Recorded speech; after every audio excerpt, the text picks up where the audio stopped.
राधे राधे, जय श्री कृष्ण भक्तों। राधा माधव चैनल में आपका स्वागत है।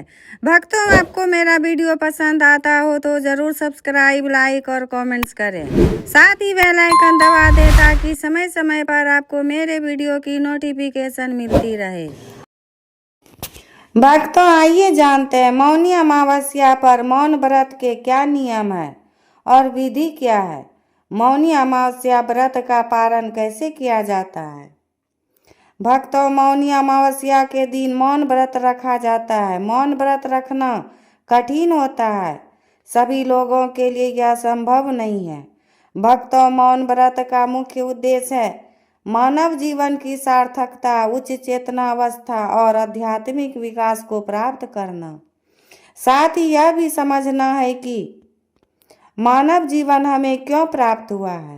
भक्तों, लोभ, मद, मोह, काम, क्रोध जैसी नकारात्मकता को स्वयं से दूर करके अपना आत्मिक विकास करना मौन व्रत का मुख्य उद्देश्य होता है। भक्तों, पूरे वर्ष आप भौतिक जीवन के भाग दौड़ में व्यतीत कर देते हैं।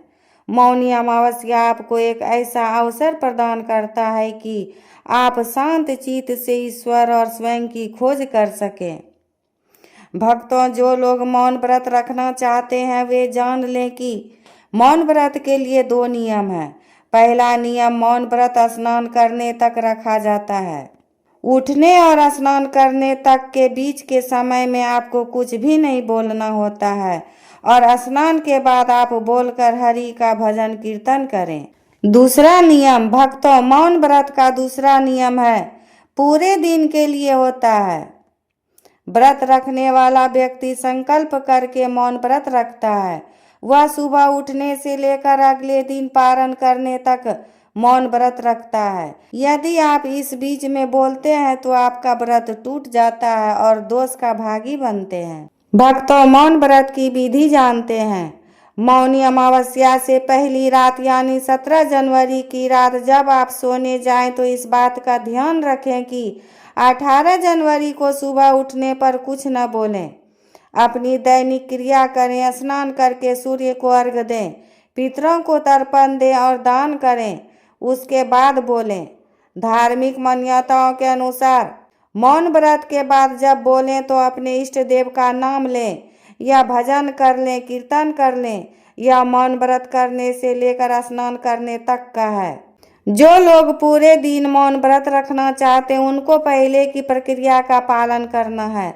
स्नान करने के बाद आप हाथ में जल लेकर मौन व्रत का संकल्प करें, फिर पितरों के लिए तर्पण, दान आदि करें। दिन भर मौन रहें। यह एक कठिन कार्य है, इसके लिए एकांत की आवश्यकता होगी। मौन के समय में आप अपने इष्ट देव के नाम का मानसिक जाप करें। मानसिक जाप में मुंह से शब्द नहीं बोले जाते, मन में जाप किए जाते हैं। अध्यात्म, ईश्वर और आत्मा के संबंध का विचार करें। जीवन के उद्देश्य को समझने का प्रयास करें। भक्तों, मौन व्रत का पारण कैसे करें। रात्रि के समय में शयन करने के बाद जब अगले दिन उठें तो दैनिक क्रिया से निवृत्त होकर स्नान करें। उसके बाद आप सबसे पहले अपने गुरु मंत्र, इष्ट देव के नाम या किसी भजन से पहला शब्द बोलना शुरू करें। जब हम कोई व्रत रखते हैं तो वह सूर्योदय से सूर्योदय तक का होता है। उसके बाद अन्न, फल, तुलसी दल आदि खाकर पारण करते हैं। यह मौन व्रत है तो इसका पारण आपके भजन मंत्र जाप के प्रारंभ से होगा, क्योंकि आप पूरे दिन मौन रहते हैं और मौन की प्रक्रिया शुभ शब्दों के उच्चारण से पूर्ण होनी चाहिए। जब आप मंत्र, नाम, जाप, भजन आदि कीर्तन करते हैं तो आपका मौन व्रत पूर्ण हो जाता है। भक्तों, मौन व्रत कौन रख सकता है और कौन नहीं। मौनी अमावस्या पर मौन व्रत सभी लोग रख सकते हैं, लेकिन बच्चों को नहीं रखना चाहिए। बच्चे चंचल होते हैं, उनसे पूरे एक दिन व्रत रखना संभव नहीं है। वो बोल ही देते हैं, वे काफी समय तक चुप नहीं रह सकते। राधे राधे, जय श्री कृष्ण भक्तों।